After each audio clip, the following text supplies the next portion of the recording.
Welcome back to another episode of The Family Tree. Before you see a picture with our the German spelling of our last name, and a coat of arms. Well, this is our coat of arms.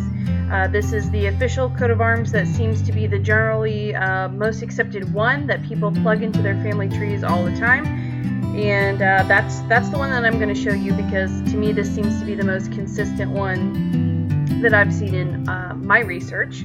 A coat of arms would have been handed down to a family when surnames or last names started to come about because, you know, they used to just use first names and then it got really confusing. Before anybody starts to message me and ask, well, who gave us this coat of arms? Right now, I don't know. But I can probably find out, and I probably will find out later on as I sort of try to take pieces of our history and put them into manageable bites of information. So a coat of arms, if you don't already know, was usually given to a family with some sort of background representation. For instance, if you were, a blacksmith or something, you might see something like a horseshoe or maybe a forge or tools or something like that in your coat of arms. And in our coat of arms, you see the fist, which is what our last name means, which I had covered before. So I kind of wanted to delve a little bit more into that. And before I get too far into the video, if I haven't already told you before, we're going to kind of sort of take a quick overview of who, what, and why about our last name and a couple of fun facts in between to sort of, keep you entertained. And then we're going to briefly talk about who, what, how, why we hopped the ship from Germany to the New World. Okay, so with all that being said, let's move on to the next bit of information here.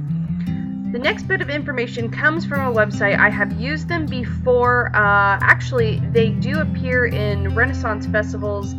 They host like a booth, and you can sort of go and see if your name is in the book and if they have anything about your family. They have a vast, a sort of database.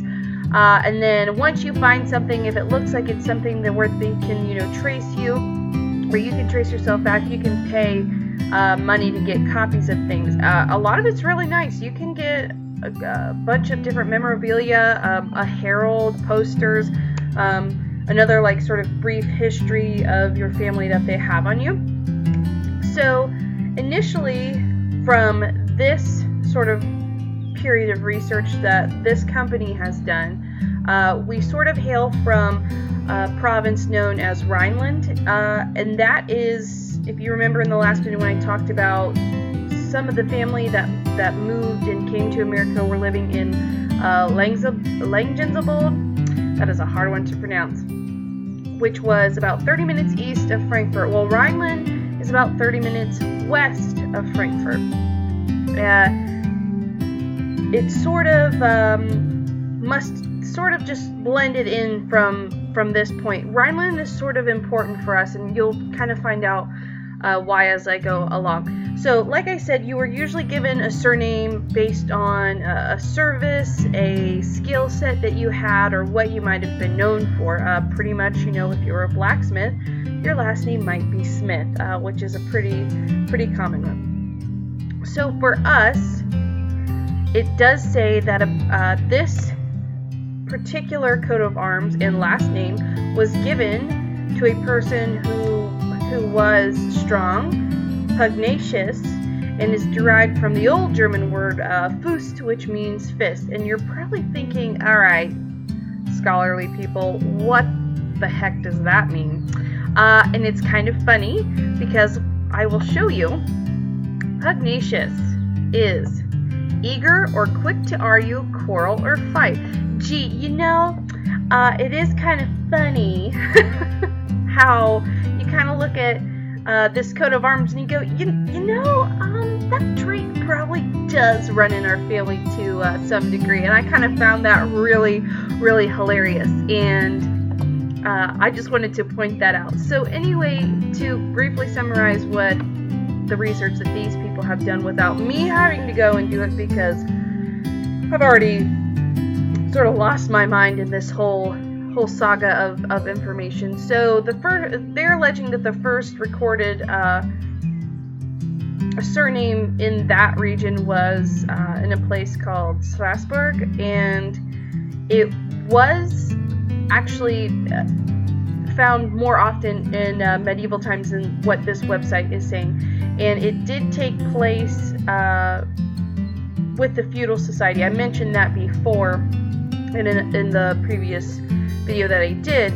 And this is kind of when just kings and queens and nobility and all, there was just a lot of mishmash of things going on over in Europe. People were just straight up taking other people's land. It wasn't a super great time to be trying to form a homestead, because at some point somebody else is going to move in and say this land is ours or this land is this guy's.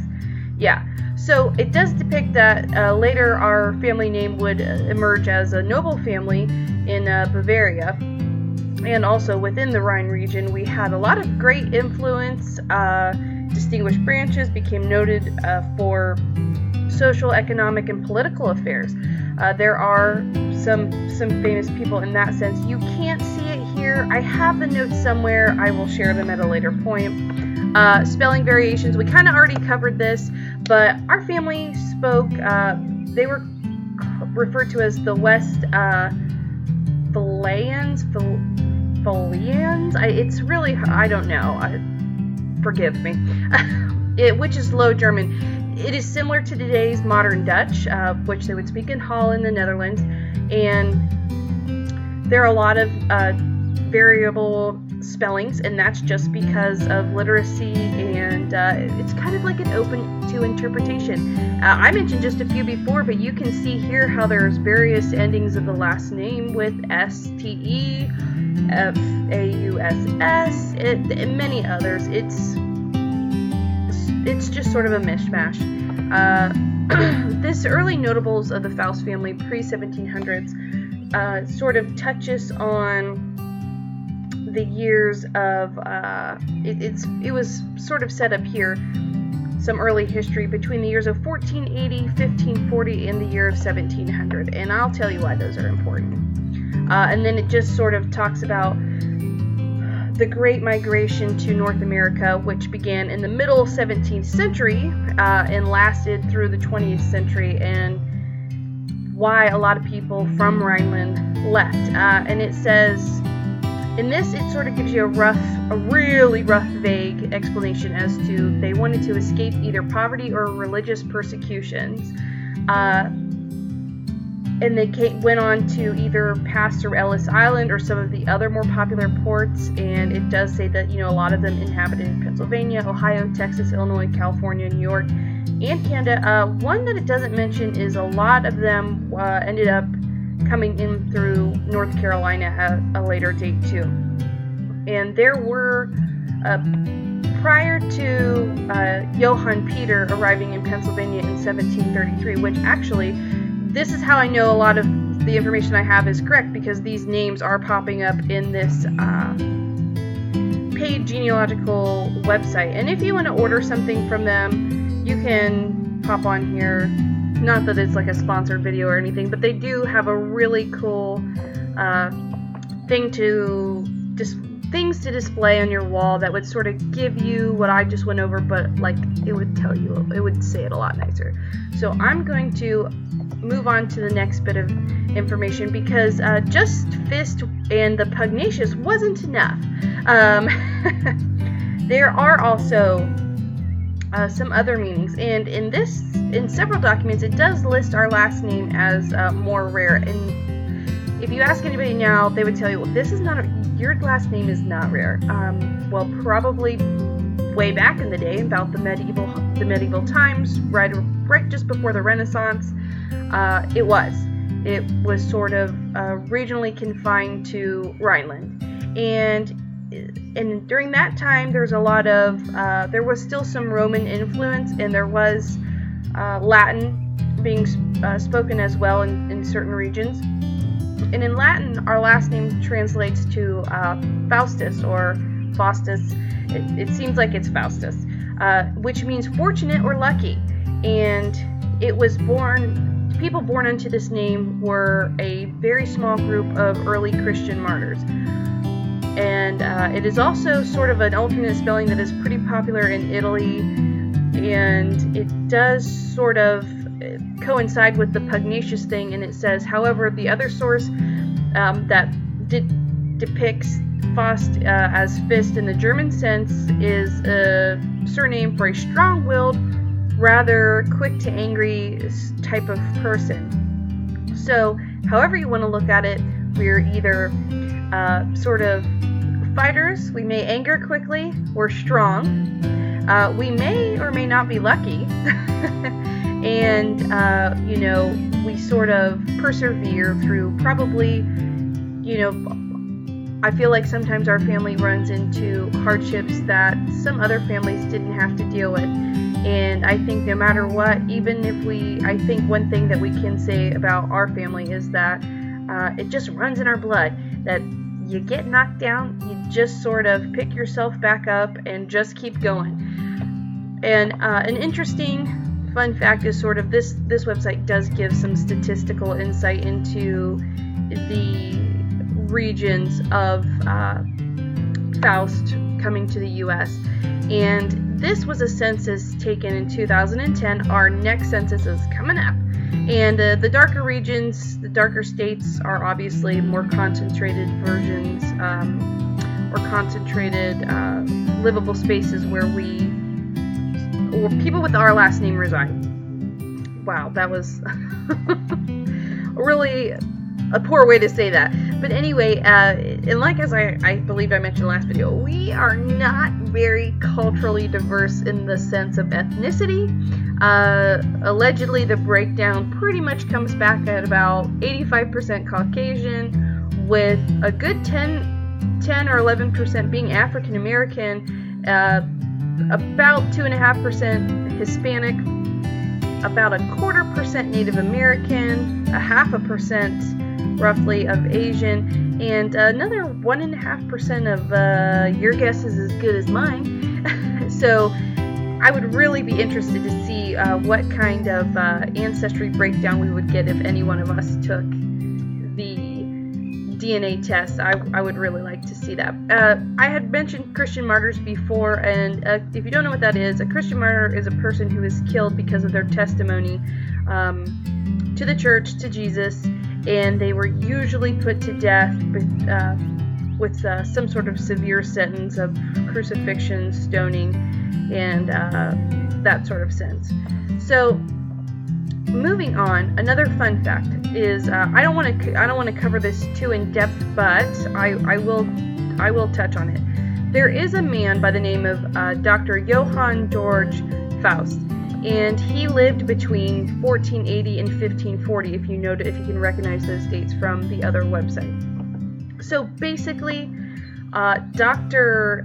Faust is a big legend, and it was actually a real person, but there is so much of his life that has been rewritten in allegory tales that it's really hard to depict what was accurate about his life or not. We do know that he was a very sort of renowned scientist.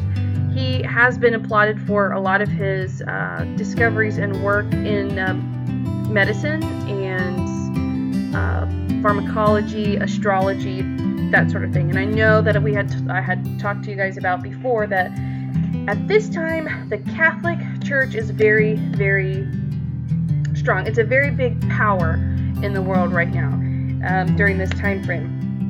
And the story sort of goes like this, if you want to look at the more factual based evidence. He was born unto parents in Wittenberg, Germany.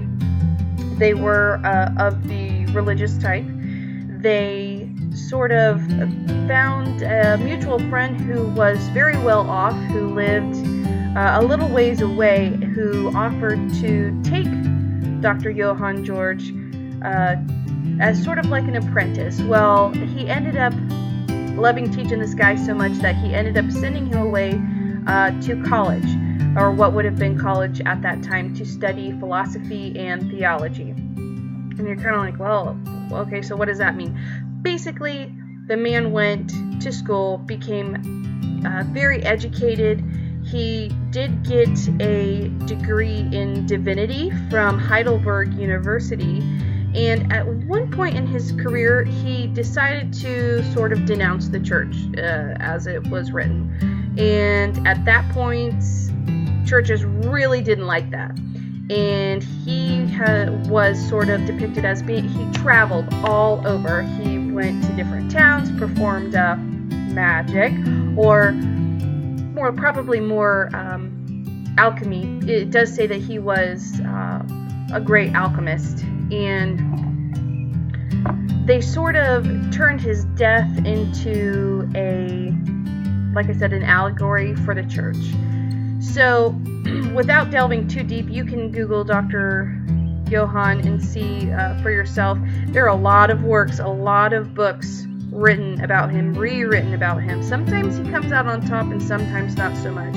Basically, a man that he knew in real life decided to write a book about him in support of the church after Dr. Johann's death. And it sort of goes like this. Dr. Johann decided that, he loved his astrology and his science, which was totally looked down upon by the church at the time, and that he'd sort of dabbled in the black magic soul to soul, and ended up at the end getting his soul reaped or collected. And it is due to the belief of that is because when he passed away, I'll read this little excerpt to you. He was called to a town of Staufen. The counts of Staufen, a noble family of the region, derived a lot of their wealth from the silver mines in the nearby Münster Valley. The mines, however, were almost played out, and it is probably for the reason why that Count Anton von Staufen invited the infamous Dr. Faust to visit him in 1539. There are documents that support this, that he was really there. And the reason why he was there is because there was a local belief in Freiburg, Germany, that the invention of gunpowder in Europe can be attributed to a monk, Berthold Schwartz, whose statue does stand in Freiburg today. He has an iconic memorial, and it is sort of pretty much said that the fact that gunpowder was invented so close to the town where Dr. Faust met his end could provide a clue to the events of the fateful night in 1539. Well, what is the fateful night in 1539? Boring me to death here. Well, it was said that on a high hill overlooking the small town, the castle of Staufen stood towering over the brooding vista of the Black Forest. Faust, however, was not the sort of person one usually wanted in one's castle. His reputation at this point was far too unsavory. So Faust was domiciled in a room at, I'll just say the English version, the Lion's Inn, in the town at the foot of the hill. It is there that he tragically met his end, and there is still a plaque on the inn. The inn still stands, and you can go eat there, you can go drink there. According to the local legend, there was a terrible noise inside the inn that evening, and that morning, Dr. Faust's body was found, his neck broken, on a manure pile outside, and the room that he had occupied had a terrible smell of sulfur. The smell of sulfur is, if you know anything about religious text, is sort of the fire and brimstone. That smelling that is a very bad sign. That means somebody is on your heels. So it was the smell of sulfur that clinched the argument for the 16th century German church that the devil had come to claim Faust's soul in payment of the pact that he made prior. But the question is was he more or less was probably conducting alchemy experiments in the night in order to attempt to solve the problem of Count Anton's money woes with the explosives and the gunpowder, because these were sort of new tools in war at the time. So that's a fun fact, and like I said, you can read more about him on your own, or I can do a whole other video about him. And here are a couple photos of, not really photos, but sketches. he's interpreted a lot of different ways. This one I feel like looks more like somebody who would be related to us. So anyway, that's him, and like I said, he was a notable scientist. He is actually put up there in the likes of Socrates, Aristotle, Galileo, Mozart, Rasputin, all of these people, these great philosophers, engineers, people who wrote music. He really was an important person, even though the church sort of took his life and spun it into a story about why you need to stay in church, and that's just the thing that they did back then. It wouldn't have mattered how he died; they would have used it as a tale to sort of spin that. And as the fun fact goes, this is the castle that he would have visited with Count Anton, and it is said that this place is haunted. It says that it is rumored that bodies were found in the basement, that you can see ghosts and things move around and such, but thought that was a fun fact. And while we're on the topic of buildings, this is the castle in Göttingen, Germany, and if you remember, between all these really fun and easy names to pronounce, was the Witch's Tower dungeon that one of our great-grandmothers was placed in, the one that ended up having her tongue cut out. That would have been Margaret. But it is a beautiful castle, and you can actually go and tour this castle if you ever decide you'd like to take a trip to Germany and sort of hike the family trail, so to speak. Okay, so let's move on to back where the coat of arms is concerned. And Dr. Johann Georg Faust, it is really, the lineage is very hard to trace. There's not a whole lot of documented evidence because he was such a traveler. To say that we are directly related to the person would be an overstatement. I don't know that for sure, but it is extremely possible given the place he was born at, the place he died, and all of the travels and the places that he went, sort of trucked through where our family lived at. So let's go back to when I talked the last time about why we left Germany and landed in the New World. So, whoa, don't know what happened there. We can attribute that to Johann Peter Faust, and just to sort of pull up his information, this is from somebody else's. It looked really nice, and I just sort of wanted to be able to give it to you straight as far as this is not the only documented evidence. There is a lot of documented evidence of this man's arrival, his family's arrival. So, quickly to say, Johann Peter Faust was born on the 22nd of December in 1689 in Langenselbold, Hesse, Germany. He died in 1745 in Exeter Township, Berks County, Pennsylvania. He was married twice, first to Magdalena Adam, and then he did have a second, the first wife, and he had one child. And then he did marry Anna Elizabeth Growl, and they had several children together, possibly 6 or 7, based on a lot of the research that I have done. Johann ended up marrying, I believe this is the son, because like I said, there's a lot of Hans and Johanns, ended up marrying an Anna Albright, which I do have that information. They had 9 children together, a lot of names that I'm not going to sit here and read, in that all of these people sort of sprouted off, and there is a mention of a person here by the name of Daniel Faust, and I do believe this is one of the ones that we end up sort of coming out of that branch of the tree there. So anyway, not Dr. Johann, but Johann Peter Faust arrived in Philadelphia, Pennsylvania on August 27, 1733 aboard the ship Elizabeth, which sailed from Rotterdam. The shipmaster was Edward Lee, and all the immigrants aboard were from the Palatine of Germany. And Johann took his oath of allegiance to the New World the same day as his arrival. And at this point, if you are paying attention to the history, this is 1733. So the Declaration of Independence and the United States of America do not exist. Right now we are in colonies that are based out of the British Empire. So what the hey? Why did Johann leave? And he, like I said, he was on the boat with some other family members.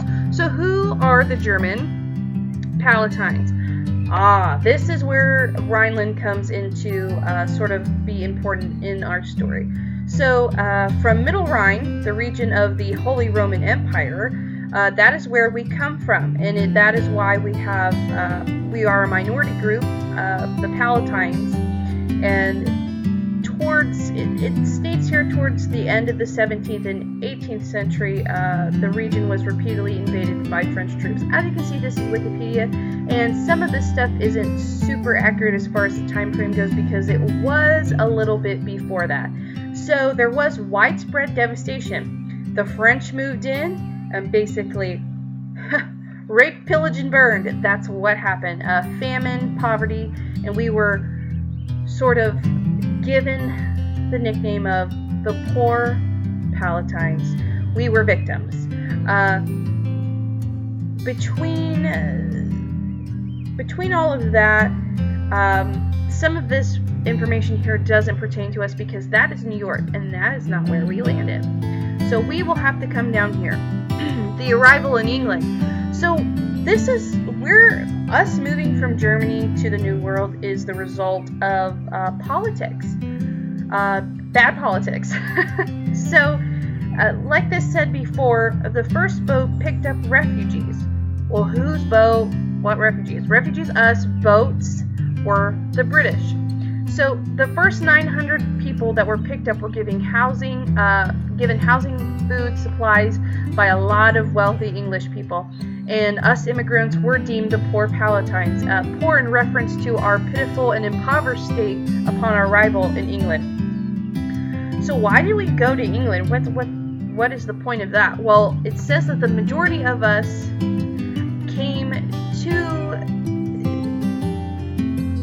It says the majority of regions outside the Palatines, and they came in against the wishes of their respective rulers. They fled by the thousands down the Rhine River to the Dutch city of Rotterdam, and that is where a lot of us embarked for London. Well, this is early 1700s. We weren't part of that cohort. This goes on for years and years and years and years. We sort of just tried to scatter. A lot of us stayed, and we sort of tried to flee, find other means of living. I don't really know the super details about it because I'm sure the documents probably don't exist, but this is what we know. So during the reign of Queen Anne, she reigned from 1702 to 1714, she had sort of given us the reason to leave. So the Palatine movement was talked about by everyone, from the poorest of the poor to the richest of the rich in the British Empire.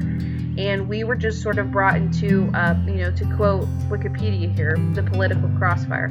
So if you know anything about British Parliament, at the time it was the Whigs who controlled British Parliament, and the Crown sort of saw our victimization as a way to increase Britain's work and military force. So only 2 months before the German influx happened, Parliament enacted a Naturalization Act by basically the foreign people could pay a small fee to become naturalized. And it was their belief that the increased population would create more wealth, Britain would prosper in the wake of the French that were taking over the area of Rhineland at the time. So they sort of handed out pamphlets on us to people to say, oh my gosh, don't you feel so bad for these people? We were refugees. The pamphlets described the Palatines as refugees of conscience, victims of the oppressive Catholic society and intolerance. King Louis XIV of France had become the infamous person who was persecuting, I guess we were Protestants in that realm, and was basically killing us off, taking over the land, and just by force was just a tyrant, wiping us out.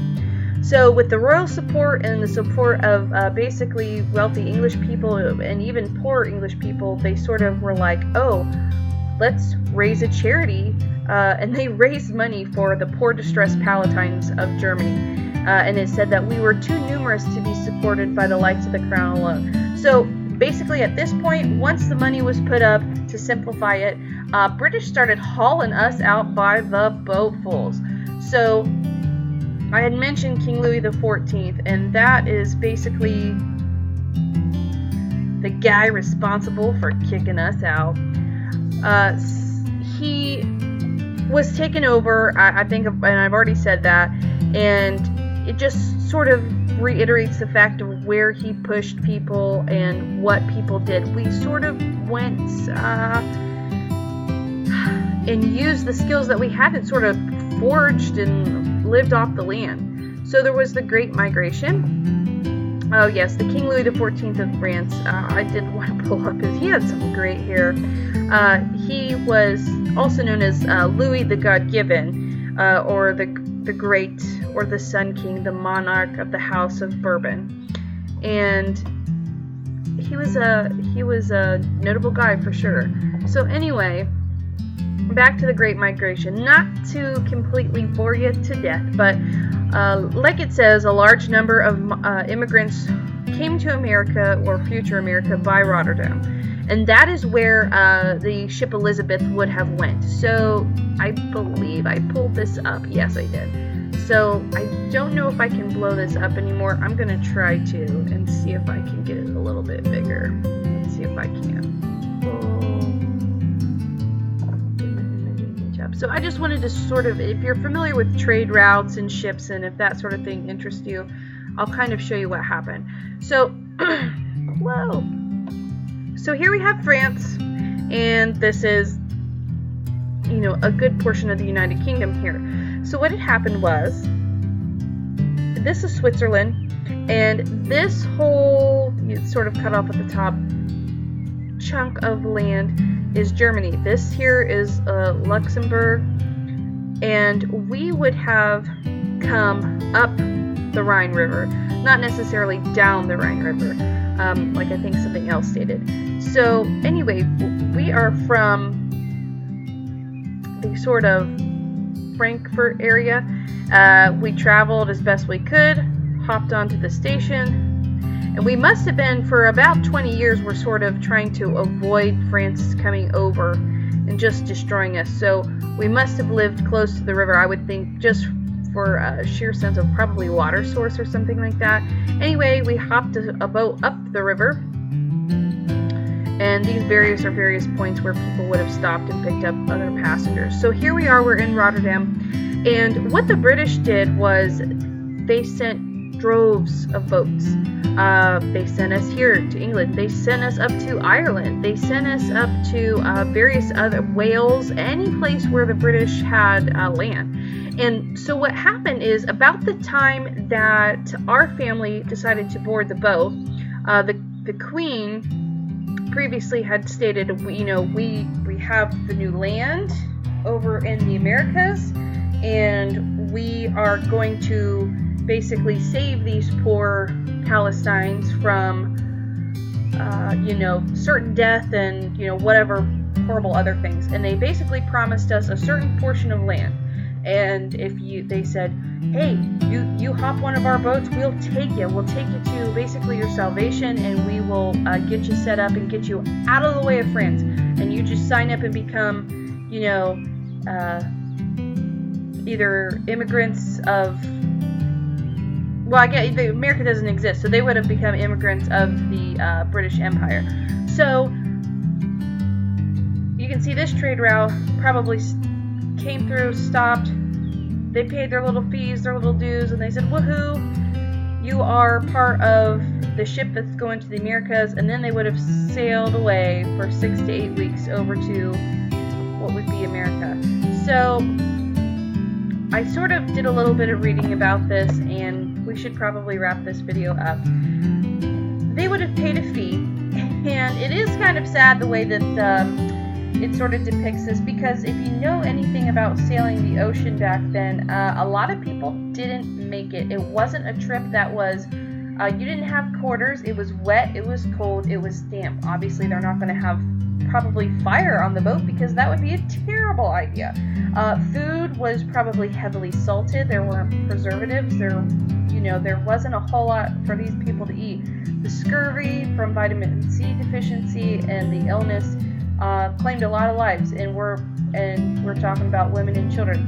There were people in our family and other cohorts too that lost children and wives along the way. So what they started to do was they decided that, okay, we don't want more people dying on the ship than we're bringing over, because that's money, that's livelihood, that's people who can work. So what happened was they basically sort of imposed sanctions on themselves of, hey, boats can only take so many dang people.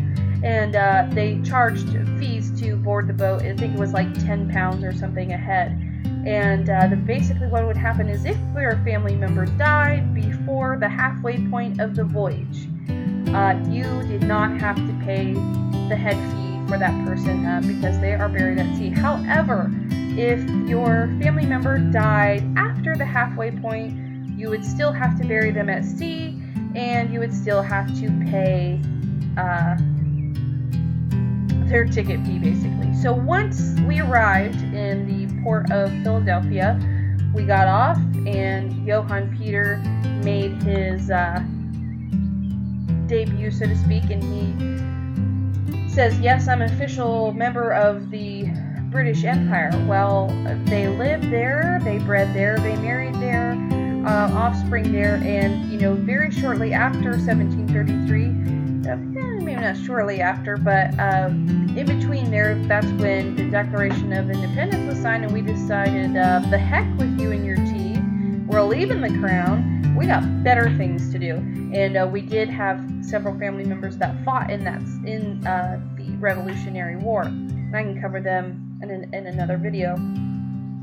So once we got here, it was basically said that there's no real roads. There are a couple colonies and things like that, but it wasn't super duper well established, and a lot of us did arrive prior to 1733, and many of us with the same last name arrived after 1733. A good chunk went to Canada, a good chunk stayed in the eastern U.S., and some of us moved a little bit south of the Mason-Dixon line. And that's kind of where the next story sort of spins into, because we're going to settle in Pennsylvania, and then our portion of the tree is going to move south. We're going to move south towards Tennessee and Kentucky area, and during that time when we migrated from Pennsylvania to where we are now, in sort of the southern, what would become the southern United States, the Germans were very, very good at farming. It was like a truly ingrained skill in them. And it is said in a lot of history books, Germans made the best farmers. So with what skill we had, we were given some sort of promised chunk of land, and they were like, here's your papers, go find your plot of land, and yeah, have a nice day. So we chopped down some trees, built a homestead, and there we are. Well, there wasn't much to be had other than the Native Americans, and it was said that the Germans had also great skill in metalworks, which totally fascinated the Iroquois Indians, and we did a lot of trading with them, and we befriended the Indians. I guess a lot of us weren't so super violent towards them, and we tried to make peace with the Native Americans that we sort of encountered. But anyway, that's enough. Much too much for one video. I tried to cut it down. It didn't work because there's just too much to tell you. So anyway, next time I guess we'll sort of cover the South region. I'm not really sure how much I want to cover or who or what I want to talk about then. Questions, comments, concerns, just like last video, let me know. And I will sort of address them, or I'll try to address them in the next video, or I'll address them individually. But anyway, I hope you guys like this stuff, and I hope it's interesting to you, and that you're not nodding off and taking a nap right now at the sound of my voice. But yes, until next time, I guess sort of just chill out and wait for the next video. I mean, I don't know when it's going to be. I'm recording at 10:45 at night. I still have to edit this and get it uploaded for you guys. So anyway, until next time, whatever. See you later.